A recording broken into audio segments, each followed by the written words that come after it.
Ողջույն։ Այսօր Media Systems-ը դառնում է 13 տարեկան։ Եկեք տեսնենք, թե այդ 13 տարիների ընթացքում ինչ հետաքրքիր պատմություններ են եղել։ Արիտիկ։ Եկեք առաջինը հարցնենք մեր մեդիա պլանավորողներից Անժելային։ Անժ, ինչ հետաքրքիր պատմություն կպատմես մեզ։ Հիշում ծանրաբեռնված շրջան էր, գործընկերներիցս մեկը օրվա ընթացքում անդադ զանգում էր տարբեր հարցերով, արդեն օրվա վերջը, ոնց որ ես սենց հոգնած, սպառված, բայց ինքը մեկա զանգում է, զանգեց վերջում սենց անում Անժելա ջան, ոնց որ կներես, այսօր քեզ գժվացրի, ասում հա, սենց ոչինչ բան, ասում փոխանակ ասես չես գժվացնում, ասում ես ոչինչ, ու սկսեցինք տան ծիծաղան իրար հետ։ Իսկ հիմա եկել ենք մեր communication բաժնի Աննայի մոտ։ Ան, իսկ դու ինչ ես հիշում։ Հիշում եմ, որ նոր էի ընդունվում աշխատանքի, փորձաշրջանի ընթացքում ասեցին, որ երբ որ նամակ ես գրում, պետք է անպայման սաբջեկտի բաժինը լրացնել, ու ես առաջին անգամ նամակ էի գրում ղեկավարությանը ու այնքան էի լարվել, որ ամբողջ նամակագրությունը գրել էի սաբջեկտի բաժնում, իսկ նամակը լրիվ դատարկ էի ուղարկել։ Ինձ թվում էր, դա իմ առաջին եւ վերջին աշխատանքային օրն է, բայց ոնց տեսնում ենք դեռ էստեղ է։ Տիկ հիմա արի գնանք մեր SM մասնագետներից Ժաննայի մոտ։ Ժան, իսկ դու մեզ ինչ կպատմես։ Ինչ կպատմեմ, որ նոր էի ընդունվել աշխատանքի, երեխեքը մտածում էին վերևի հարկի տնջեմ մեկի երեխան եմ, տանց գալիս եմ, նստում եմ ուղղակի սպասում եմ։ Ինձանից ձախ կարող եք տեսնել Քրիստինային, ով մեր creative manager-ն է։ Քրիստինա, մեզ ինչ կրեատիվ բան կարաս պատմես։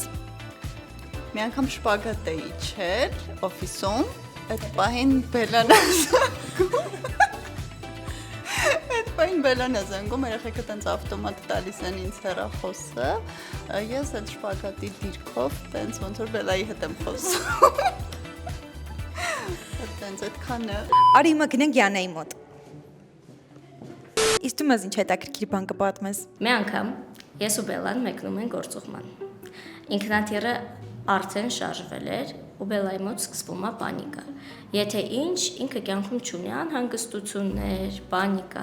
իսկ այդ օրը իր մոտ շատ վատ պանիկա է սկսում ու ինքը վստահ է, որ մի բան ահավոր բան է լինելու, ու մենք պետք է անպայման իջնենք ինքնաթիռից։ Ինչա՞։ Չէ, հա, պարզապես ես ստիպված էի ամբողջ թռիչքի ընթացքում իրան հանգստացնել ու համոզել, որ էլ իջնելու տեղ չկա։ Տեսնենք Բելան մեզ ինչ կպատմի։ Ուրեմն մի անգամ շատ կարևոր պատասխանատու հանդիպման էինք Յանայի հետ, մեր միջազգային գործընկերների հետ, սպիչ էինք նախապատրաստել, իմ հատվածը երկրորդն էր։ Սենյակի պատուհան դուր փակ էր, սենց բավականին տոթ էր։ Մեր Յանան էլ դե որ խոսել շատ չի սիրում, ինչ որ մի պահի ես արթնանում եմ ինձ հնչեցրած հարցից։ Ստիպված պատասխանում եմ մի հարցի, որը չէի լսել։ Տիկ հիմա արի գնանք մեր հաշվապահ Ռոզայի մոտ։ Արի։ Ռոզ, պրիվետ։ Դու ինչ կպատմես մեզ։ Հիշում եմ, որ կարճ ժամանակ ինչ աշխատում էի, ու ծննդյանս օրն էր, եկա առավոտյան օֆիս, պատահաբար բոլորով մտան, մոտ 20 հոգի, շնորհավորեցին, անչափ հաճելի էր, շատ զգացված էի։ Հավեսա։ Շատ։ Հիմա արի հարցնենք SMM-ի երեխեքից Անիին։ Ան, ինչ կպատմես։ Երբ նոր էի աշխատանքի ընդունվել, հիշում եմ, որ Լիլիթի հետ իջանք խոհանոց, որպեսզի հաց ուտենք, այնտեղ ջրի շշեր էին դրված։ Ես նորեկ էի, չգիտեի, այստեղ ոնց է, Լիլիթին հարցրի, այս ջրից կարելի է վերցնել թե չէ։ Ինձ ասաց, որ այդ ջրերը փողով են ու պետքա վճարեմ իրենց համար։ Այդպես ես հավատացել էի ու ուզում էի հասկանալ, պետքա փողը տամ։ Я помню, это было очень трудно для меня, когда я впервые приехала в Армению, и это было очень трудно для меня разговаривать в армянском и понимать другое и так далее. Спасибо, Լիլջան։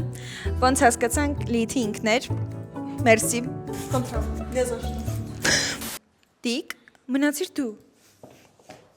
Ինչ պատմեմ, ուրեմն մի անգամ բավականին ուշ էր, արդեն ժամը 7-ի կողմերն էր ու բոլորիս տրամադրությունը բավականին բարձր էր ու որոշել էինք Queen-ի Bohemian Rhapsody-ին սաղ օֆիսով երգել։ Շնորհակալ եմ։ Կամերաս հետ դուք։